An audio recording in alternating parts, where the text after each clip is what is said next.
Good evening students, आप सभी का हमारे चैनल पर स्वागत है। तो आज हम करेंगे 10th क्लास की साइंस का लेसन नंबर 9, जिसका नाम है हेरिडिटी एंड इवोल्यूशन, आनुवांशिकता एवं जैव विकास। ये इसका पार्ट नंबर 3 है। इससे पहले इस लेसन के 2 पार्ट्स हम आपको करवा चुके हैं, जिनकी वीडियोज आपको आई बटन पर मिल जाएंगी या इस वीडियो के डिस्क्रिप्शन में आपको पिछली सभी वीडियोज के लिंक दिए गए हैं, जहां जाकर आप हमसे जुड़ सकते हैं। तो चलिए शुरू करते हैं आज का टॉपिक। हमारा टॉपिक है हेरिडिटी एंड इवोल्यूशन। ये वीडियोस आपको बाइलैंग्वेज मिलेंगी, हिंदी और इंग्लिश मीडियम दोनों से ही मैं आपको करवाऊंगी, तो इससे आपको समझने में आसानी हो जाएगी। आपका टॉपिक है आनुवांशिकता, जिसके बारे में हम पूरी डिटेल से पढ़ चुके हैं। जैव विकास, जिसका इंट्रोडक्शन मैं करवा चुकी हूँ, आज उसके डिटेल की बारी थी। तो जैव विकास में सबसे पहले ट्रेसिंग इवोल्यूशन, मतलब इवोल्यूशन के संबंध में जो और जानकारियां हैं उनके बारे में हम इकट्ठा करेंगे। तो देखो, सबसे पहली है आपकी होमोलोगस ऑर्गन। होमोलोगस ऑर्गन्स कौन से होते हैं? मतलब समजातीय ऑर्गन या समजातीय अंग। इनमें क्या होता है? Those organs which have same in structure but different functions, जिनके स्ट्रक्चर तो सेम हो, जिनकी बनावट तो सेम हो, लेकिन उनके काम करने के जो ढंग है, उनका जो कार्य है वो अलग अलग हो। एग्जाम्पल के लिए हम लेते हैं हिंडलिम्स ऑफ ह्यूमन एंड बर्ड्स। हिंडलिम्स मतलब ऊपर वाले जो हमारे हाथ हैं, इनको हम हिंडलिम्स बोलते हैं। तो इसी टाइप से जो पक्षियों के हाथ हैं वो उनके पंख के रूप में होते हैं, पंख के रूप में उनके हिंडलिम्स होते हैं। ठीक है, तो जो ये हिंडलिम्स है हमारे, देखो स्ट्रक्चर हम इंसानों के हाथों का और पक्षियों के जो पंख हैं उनके स्ट्रक्चर सेम है, उनकी जो बनावट है वो क्या होगी? सेम होगी। देखो इस टाइप से ही तो इंसान का हाथ होता है और इसी टाइप से आपका बर्ड का होता है। ठीक है, तो दोनों के जो स्ट्रक्चर्स हैं वो सेम है, लेकिन काम अलग अलग हैं। क्या हमारे हाथ उड़ सकते हैं? नहीं, लेकिन बर्ड्स के जो हिंडलिम्स हैं, बर्ड्स के जो पंख हैं, बर्ड्स के जो हाथ बोल सकते हो आप, वो उड़ सकते हैं। ठीक है, उड़ सकते हैं। तो इस वजह से ये जो ऑर्गन्स है, ये क्या है, कौन से ऑर्गन्स हैं? जिनमें स्ट्रक्चर तो सेम हो बट उनके फंक्शंस क्या हो जाते हैं? अलग अलग हो जाते हैं। ठीक है, ये था इसका एग्जांपल, नॉर्मल एग्जांपल आप याद रख सकते हो। अब उसके बाद नेक्स्ट हम देखते हैं आपका एनालोगस ऑर्गन। एनालोगस ऑर्गन्स को हिंदी में हम समरूप अंग बोलते हैं, समरूप अंग।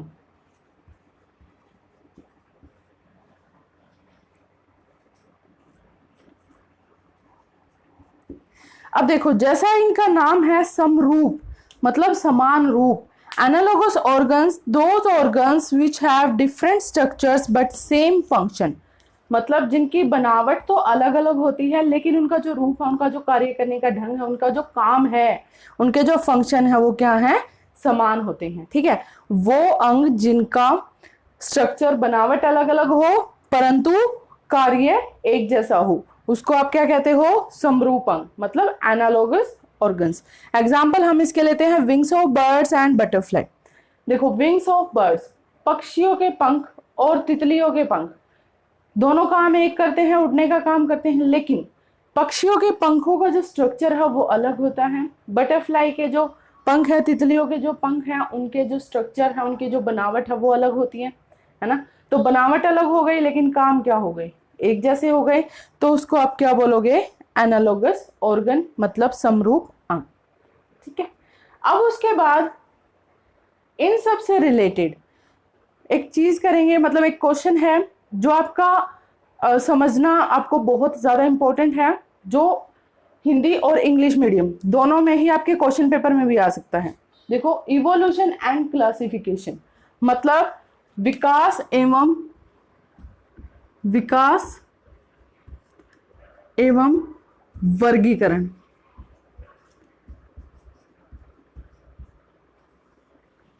इन दोनों में क्या रिलेशन होता है, क्या संबंध होता है?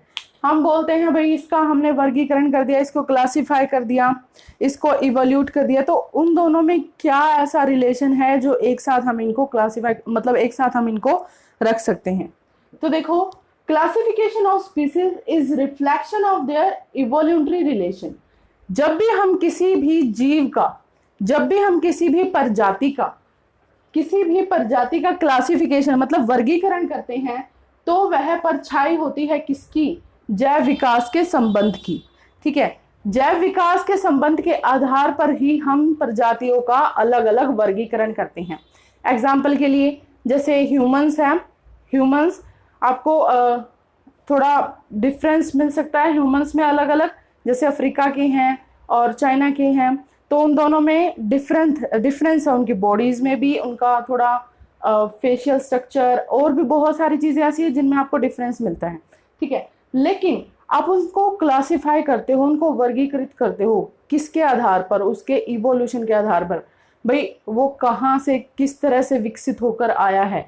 एग्जाम्पल के लिए आप बर्ड्स ही ले लो, पक्षी हैं, पक्षी किस चीज से विकसित होकर आए हैं? छिपकली है, छिपकली किसका एक विकसित रूप है? मगरमच्छ है, मगरमच्छ किसका विकसित रूप है? इस टाइप से आप इनको विकास के आधार पर, किसके आधार पर? विकास के आधार पर क्या करते हो? वर्गीकृत करते हो। ठीक है, अब उसके बाद the more characteristics of two species have in common the more closely they are relation. जितने भी गुण, कैरेक्टरिस्टिक्स मतलब गुण, दो स्पीसीज में मिलते जुलते हैं, दो स्पीसीज के जितने भी गुण आपस में मिलते जुलते हैं, in common then more closely they are relation, तो वे बहुत ज्यादा संबंध में पाए जाते हैं, बहुत ज्यादा संबंध में पाए जाते हैं। जैसे छिपकली का उदाहरण हम लेते हैं, छिपकली आपके पास कई टाइप से भी होती हैं, एक तो छोटी छोटी वो घरों में होती हैं, एक वो चिप्टन को वो इतनी मोटी वाली छिपकली होती है। ठीक है, उसी का थोड़ा लार्ज रूप ले ले तो मगरमच्छ आ जाता है, मगरमच्छ से ऊपर भी और एक क्रोकोडाइल वगैरह आते हैं, है ना। तो ये कितने 4-5 तरह से वर्गीकृत हो गई, सिर्फ एक छिपकली तो थी, सिर्फ एक छिपकली तो थी, लेकिन उनके बेसिस कितने हो गए? 4 या 5 हो गए ना। तो जितने भी कैरेक्टरिस्टिक्स ये आपस में मिलते जुलते हैं इनके, उनके आधार पर हम इनको क्या कहते हैं कि ये सब किससे हैं? एक ही प्राणी से जुड़े हुए हैं, या फिर उनके बीच में क्या है? संबंध है। ठीक है, जैसे इसके लिए एक और एग्जांपल ले लेते हैं, सरीसृप। सरीसृप आप किसको बोलते हो? रेप्टाइल्स किसको बोलते हो? रेप्टाइल्स जो धरती पे रेंग के चलता है। ठीक है, सिंपल सा नाम दे दिया भाई, रेप्टाइल्स है। लेकिन रेप्टाइल्स में अलग अलग तरह के जीव आते हैं, रेप्टाइल्स में बहुत ज्यादा अलग अलग तरह के जीव हो जाते हैं, सांप, छिपकली और केचुआ। केचुआ तो नहीं है, इस टाइप से बहुत सारे जीव ऐसे हो जाते हैं जो रेप्टाइल्स के अंदर आते हैं, जो रेंग कर चलते हैं। लेकिन क्या उन सब में कॉमन क्या है? ठीक है, उन सब में कॉमन क्या है? उन सब की जो समान चीजें हैं वो क्या है? समान गुण हैं वो कौन से हैं? तो उन गुणों के आधार पर हमने उनको नाम दे दिया कि ये क्या है? सरीसृप है या रेप्टाइल्स हैं। ठीक है, उनके जो गुण एक जैसे मिलते थे उनसे हमने आधार कर दिया कि क्या है? रेप्टाइल्स है या सरीसृप है। इसी टाइप से अगला देखो, the more closely they are related, जितने ज्यादा वो एक दूसरे के नजदीक होंगे, जितने ज्यादा वो एक दूसरे से संबंधित होंगे, the more recently they have common ancestor. इसका मतलब क्या है कि उनके जो पूर्वज हैं वो भी क्या होंगे? समान होंगे।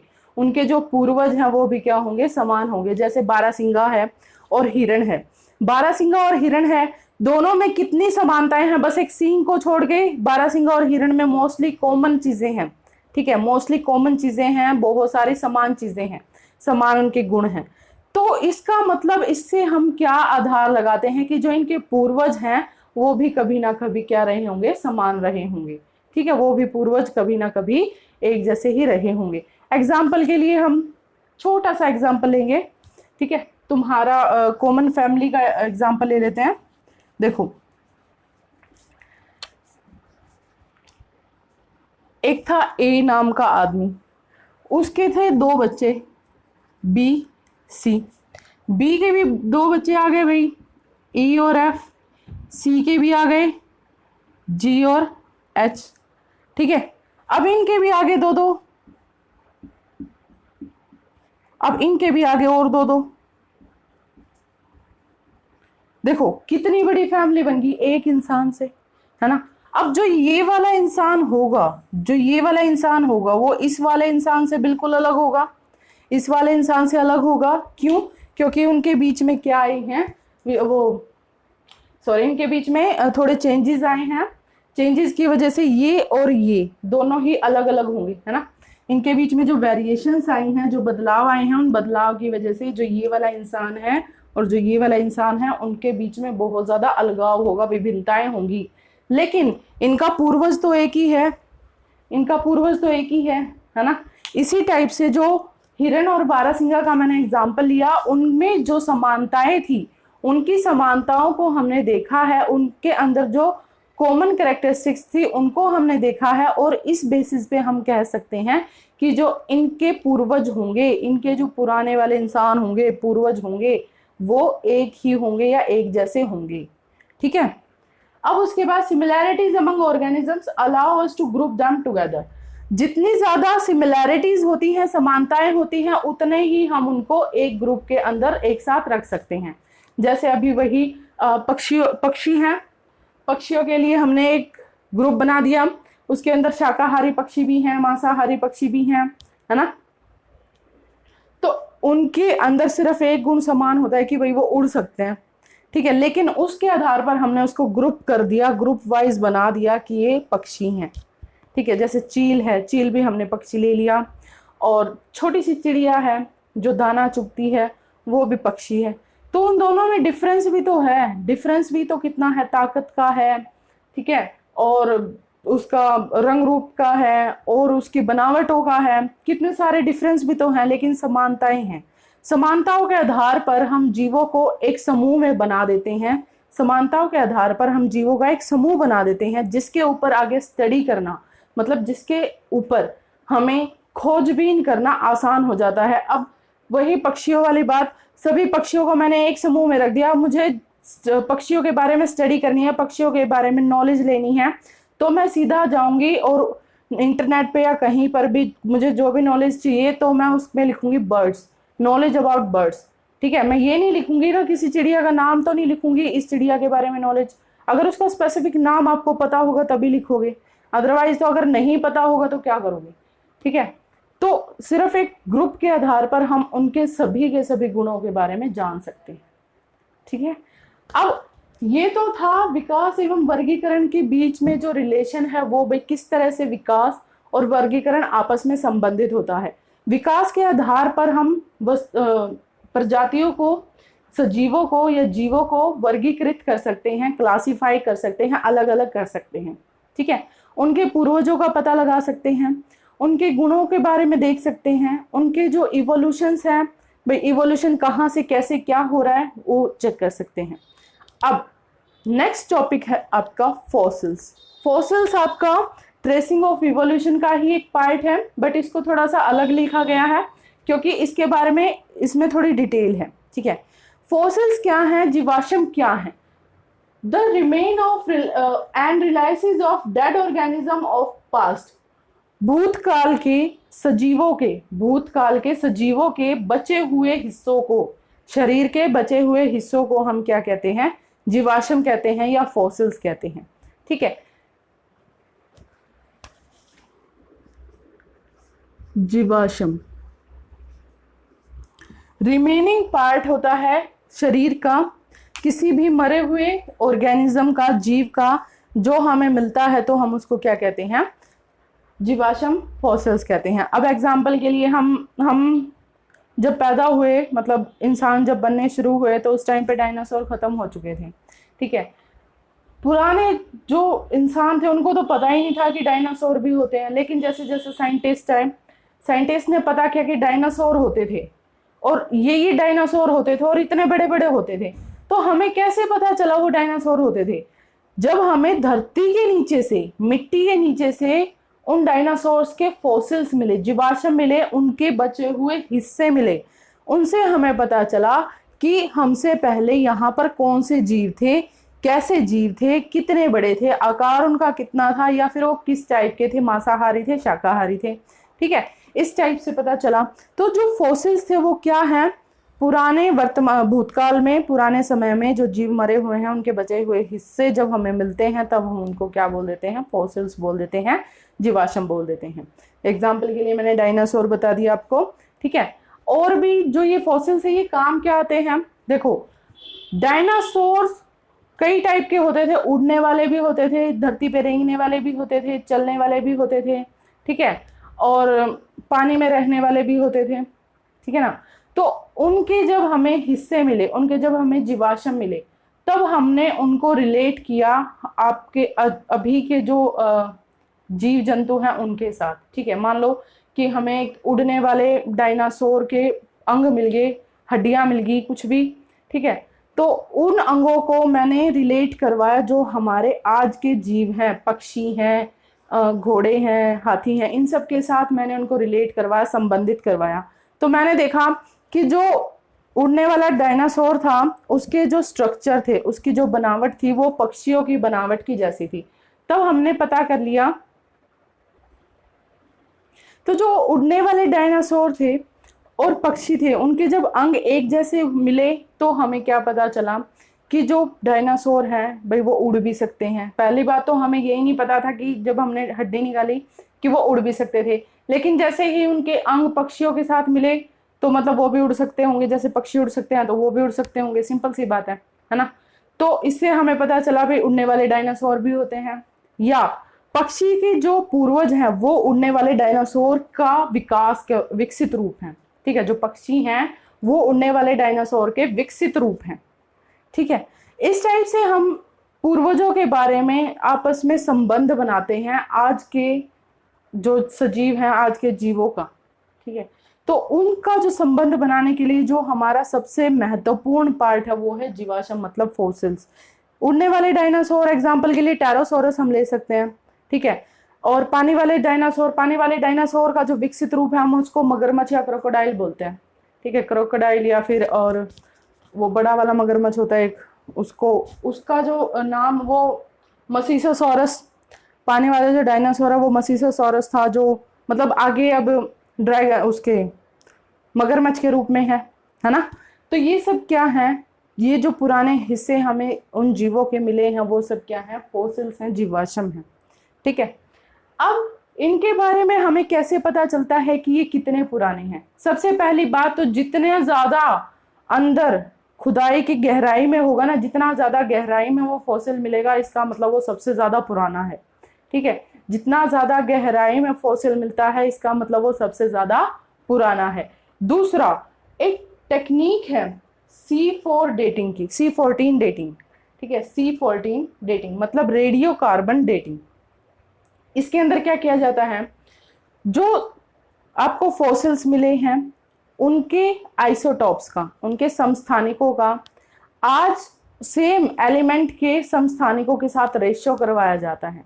ठीक है, मान लो कार्बन ही है, कार्बन का जो आइसोटॉप है आज का वो, और जो फॉसिल मिला है उसके अंदर जो कार्बन का आइसोटॉप है वो, उनका रेशियो करवाया जाता है, जिससे हमें उनकी एज का पता चल जाता है भाई वो लगभग कितने पुराने होंगे। ये कंफर्म नहीं होता कि इतने ही पुराने हैं, एक्चुअली में ये सब लगभग में निकाले जाते हैं, मतलब नियर अबाउट में निकाले जाते हैं, हमें बस इनकी नियरली वैल्यू पता चलती है। ठीक है, श्योरली हम ये नहीं कह सकते कि ये इतने साल पुराना होगा। ठीक है ना, तो ये एक टेक्निक है रेडियो कार्बन डेटिंग की। और एक इजी तरीका है भाई, जितना ज्यादा गहराई में वो फॉसिल मिलेगा उतना ही ज्यादा उसकी एज होगी। ठीक है, तो ये था आपका जीवाश्म के बारे में, फॉसिल्स के बारे में। अब हम करते हैं अगला हिस्सा, जिसमें हम आपको बताएंगे कि इवोल्यूशन आगे किस तरह से और काम आता है। ठीक है, उसके बाद इवोल्यूशन की कुछ स्टेजेस आई थी जिसके अंदर एडवांटेज मिली थी। ठीक है, इवोल्यूशन की जब स्टेजेस आई, मतलब इवोल्यूशन के जब आगे से आगे दर बदर बढ़ती गई इवोल्यूशन, तो इससे हमें कुछ ना कुछ एडवांटेज मिली। एग्जाम्पल के लिए एडवांटेज जैसे फिटनेस एडवांटेज एग्जाम्पल मैं लूंगी आंखों का।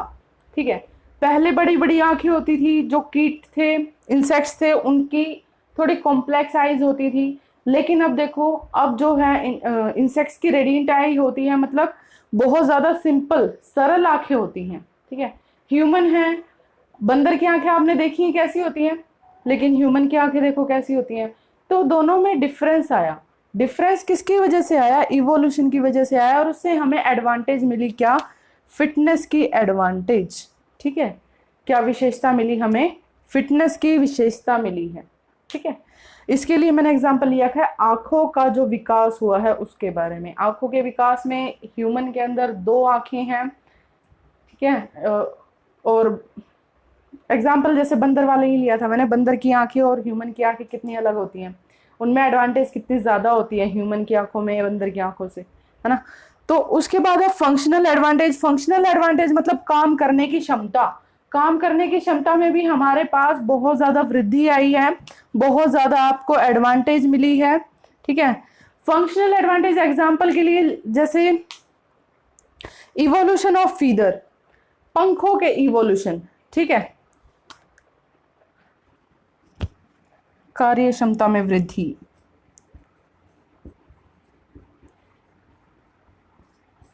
कार्य क्षमता में वृद्धि क्या हुई है, एग्जाम्पल जैसे इवोल्यूशन ऑफ फीदर मतलब पंखों का जो विकास है, वो पहले बड़े बड़े पंख होते थे पक्षियों के, है ना, और उनके ऊपर जो पंख थे मतलब फीदर्स थे, जो छोटे छोटे वो फर होते हैं, वो भी ज्यादा होते थे, जिसकी वजह से जो पक्षी थे उनको उड़ने में थोड़ी तकलीफ होती थी या फिर वो ज्यादा हाई नहीं जा सकते थे, ठीक है।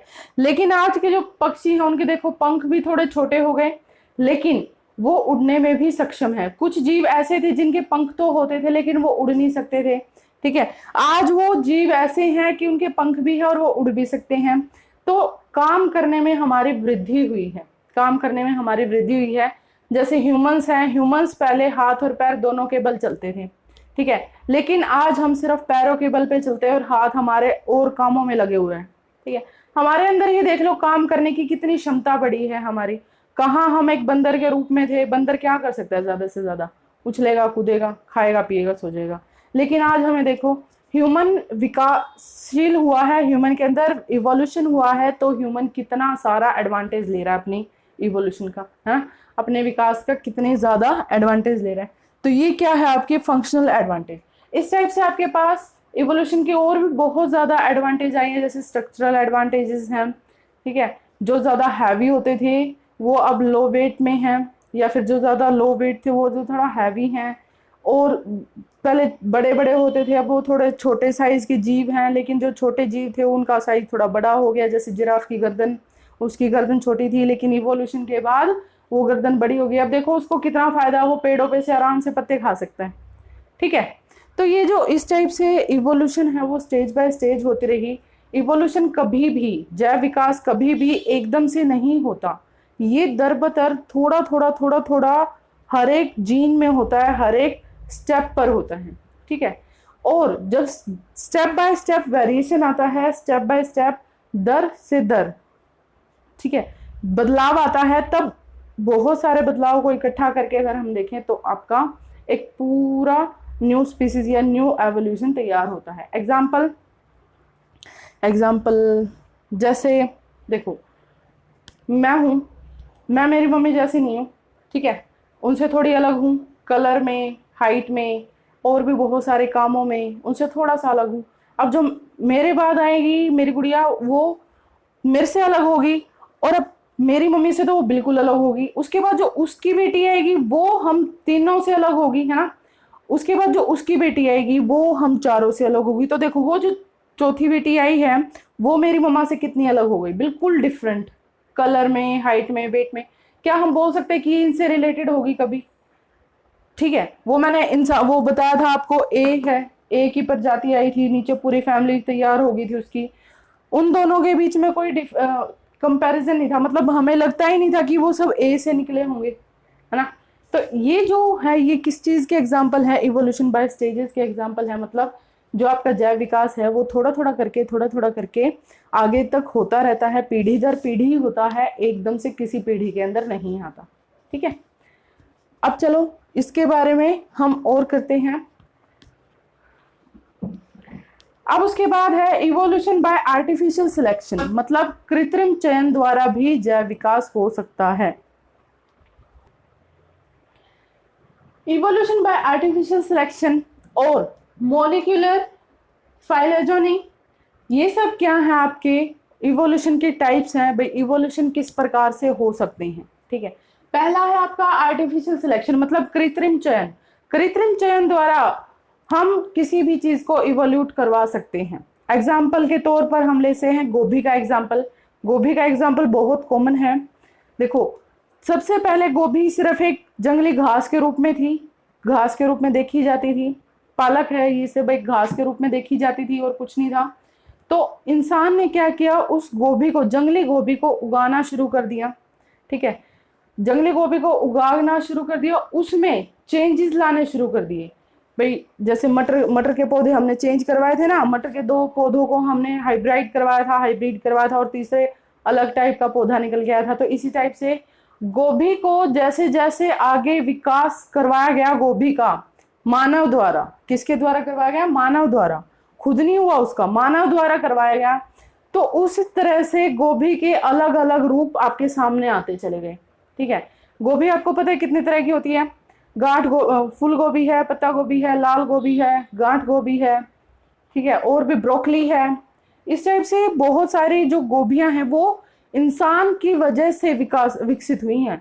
इंसान ने, ह्यूमन ने इसको विकसित करवाया है। क्यों? क्योंकि उसको फूड की जरूरत थी, उसको खाने की जरूरत थी। खाने की वजह से जो इसने सिलेक्ट किया, ह्यूमन ने सिलेक्ट किया, गोभी को सिलेक्ट किया, तो उसको विकासशील करवाया, मतलब उसको इवोल्यूट करवाया। तो उस इवोल्यूशन को हम क्या कहेंगे, इवोल्यूशन बाय आर्टिफिशियल सिलेक्शन, मतलब कृत्रिम चयन द्वारा जैव विकास होना। ठीक है, कृत्रिम चयन, किसी और ने चयन किया उसका, किसी और ने सिलेक्ट किया, किसी और जीव ने उसको विकसित करवाया।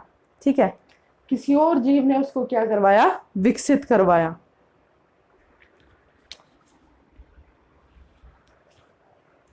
तो उसको हम क्या कहेंगे, कृत्रिम चयन। ठीक है, उसके बाद मॉलिक्यूलर फाइलोजेनी। मॉलिक्यूलर फाइलोजेनी मतलब आणविक जातिवृत्त। इसके अंदर क्या होता है, आणविक जातिवृत्त के अंदर क्या होता है, रिप्रोडक्शन के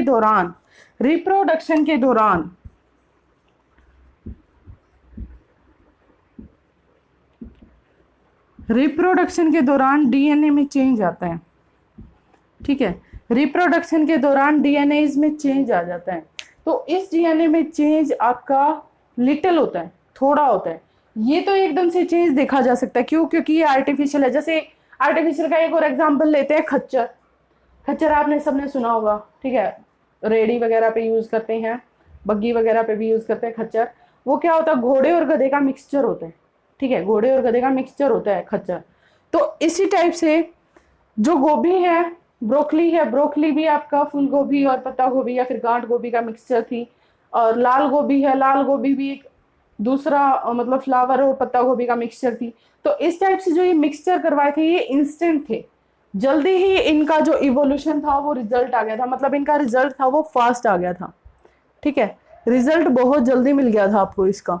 लेकिन इसमें क्या होता है, रिजल्ट आपको थोड़ा सा देरी से मिलेगा। क्यों? क्योंकि इसमें डीएनए में चेंज होगा। ठीक है, इसके डीएनए में चेंज होगा।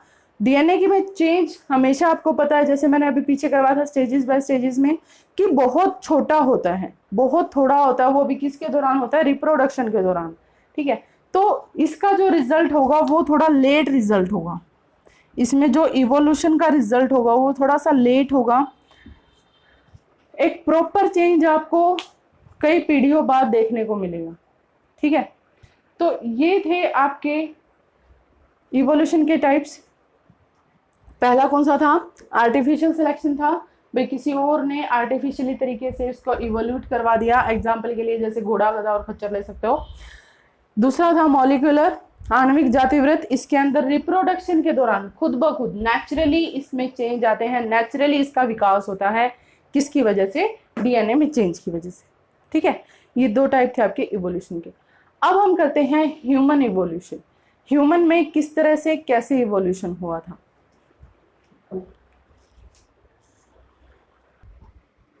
अब उसके बाद ह्यूमन इवोल्यूशन के बारे में हम पढ़ रहे थे। ह्यूमन इवोल्यूशन में देखिए, जो टूल्स स्टडी करने के लिए आपके पास जरूरी है वो है excavating, time dating, fossils and determining DNA sequence. मतलब उत्खनन, खुदाई किस चीज के लिए करते हैं हम, फॉसिल्स के लिए। ठीक है, टाइम डेटिंग मतलब जब हमें फॉसिल्स मिले तो फॉसिल्स का टाइम निर्धारण कराना था, समय निर्धारण करना था, सबसे प्राचीनतम कौन सा है, सबसे न्यूनतम कौन सा है। उसके बाद डीएनए का अनुक्रम, डीएनए चेक करते हैं। डीएनए की चेकिंग से हम क्या पता कर सकते हैं, भाई किस वंश का है, या किससे इसका डीएनए ज्यादा मैच होता है, ये किस फैमिली से बिलोंग करता है, उसके अंदर अब कौन कौन से चेंजेस आएंगे। ठीक है, ये है डीएनए की सीक्वेंस के बारे में पता करना। इन सब से आप ह्यूमन के इवोल्यूशन को स्टडी कर सकते हो, ह्यूमन में कितना इवोल्यूशन हुआ है। फॉर एग्जाम्पल हम लेते हैं मानव के फॉसिल्स के बारे में। सबसे प्राचीनतम फॉसिल्स अफ्रीका में पाया गया था, अफ्रीका में पाया गया था। अफ्रीका से रिलेटेड जो फॉसिल मिला था, अफ्रीका में जो जीवाश्म मिला था मानव का, ह्यूमन का, उससे रिलेटेड फिलीपींस में, इंडोनेशिया में, एशिया, पश्चिमी और मध्य एशिया में और ऑस्ट्रेलिया में, ये 4-5 जगह पर भी सेम डीएनए वाला जीवाश्म पाया गया। ठीक है, इसका मतलब क्या था कि वो एक जगह से दूसरी जगह पे आते जाते थे, एक जगह से दूसरी जगह पे ट्रैवलिंग करते थे या फिर जाकर बसते थे दूसरी जगहों पे। ठीक है, उसके बाद they move forward and backward also, वो फॉरवर्ड भी करते थे, मतलब अपने आप को आगे भी बढ़ाते थे, और हो सकता है उनमें से कोई जाके पीछे भी आ जाए। जैसे एग्जांपल के लिए आप गांव में से शहर में रहने चले गए, आपने फॉरवर्ड किया, अपने आप को ग्रोथ कर ली, बट एक टाइम ऐसा आया कि आपको शहर से वापस गांव जाना पड़ा, तो बैकवर्ड भी तो हो गए। ठीक है, तो they move backward and forward. ठीक है, और क्या पता चला भाई, ये आपके अलग अलग देशों में पाए गए हैं, तो ये कभी भी एक सीधी लाइन में नहीं चले होंगे भाई, एक जहां गया है उसके पीछे पीछे सभी गए, ऐसा तो हुआ नहीं। ठीक है, एक ने अलग रास्ता लिया, दूसरे ने उससे अलग लिया, तीसरे ने उससे भी अलग ले लिया, तो इस तरह से इनकी जहां मर्जी थी ये वहां जा सकते थे। इसी बेसिस पे ह्यूमन का इवोल्यूशन हुआ है, जगह के अनुसार, उनकी एडेप्टेशन के अनुसार। जैसे जैसे उन्होंने अपनी जगह बदली रहने की, वैसे वैसे वहां के एनवायरनमेंट के अकॉर्डिंग उनके शरीर में ऑटोमेटिक बदलाव आ गए। ठीक है, अब मान लो कि जो इंडोनेशिया के अंदर जो इंसान रहने आया था, उसके अंदर वहां पे चेंज आ गया। ठीक है, वहां पर उसके जो बच्चे वगैरह थे उनमें चेंजेस आने शुरू हो गए अकॉर्डिंग टू इंडोनेशिया, जगह के अनुसार इसके अंदर बदलाव आ गए। ठीक है, तो ये वापस अपना अफ्रीका में गया, वापस अफ्रीका में रहने चला गया, तो अब जो चेंज यहाँ आए थे वो उन चेंजेस को लेकर ही तो अफ्रीका में गया ना। अफ्रीका वाले भी अब जब यहाँ पर दोबारा से रिप्रोड्यूस होंगे, जब ये इंडोनेशिया का जो इंसान था अफ्रीका में वापस गया है चेंजेस लेकर, वहां पर जब रिप्रोडक्शन स्टार्ट करेगा तो वहां पर भी तो चेंजेस आने शुरू होंगे। इस टाइप से इवोल्यूशन हुआ है हर जगह इंसान का। ठीक है, इंसान कभी भी एक जगह पे नहीं रुकता, एक जगह से दूसरी जगह पर जाता रहता है, वहां से चेंजेस लेकर वो वापस भी आ सकता है, तो जहां से आया था वहां पर भी चेंज आने शुरू हो जाते हैं। इसके थ्रू आपका ह्यूमन का इवोल्यूशन हुआ। ठीक है, यहाँ पर आपका लेसन खत्म होता है। आज के लिए बस इतना ही। इसके एक्सरसाइज के क्वेश्चन बिल्कुल इससे रिलेटेड हैं, बहुत इंपॉर्टेंट चैप्टर है आपके एग्जाम के पॉइंट ऑफ व्यू से। सबसे इंपॉर्टेंट क्वेश्चन था आपका मेंडल का, मेंडल के मटर का एक्सपेरिमेंट जो था आपका बहुत इंपॉर्टेंट है, दोनों ही मोनोहाइब्रिड भी और डाइहाइब्रिड भी। उसके बाद आज जो हमने करवाया है होमोलोगस और एनालोगस ऑर्गन्स के बारे में इंपॉर्टेंट है, स्टेजेस इंपॉर्टेंट है, और इसकी कुछ डेफिनेशंस इंपॉर्टेंट है जो आपको आपकी बुक में मिल जाएंगी या हमने पहले भी करवाई हैं। आज के लिए बस इतना ही। थैंक यू एंड नमस्ते। अगर आपको हमारी वीडियो अच्छी लगी है तो प्लीज ज्यादा से ज्यादा लाइक कीजिए, प्लीज शेयर कीजिए एंड सब्सक्राइब प्लीज कीजिए। Thank you.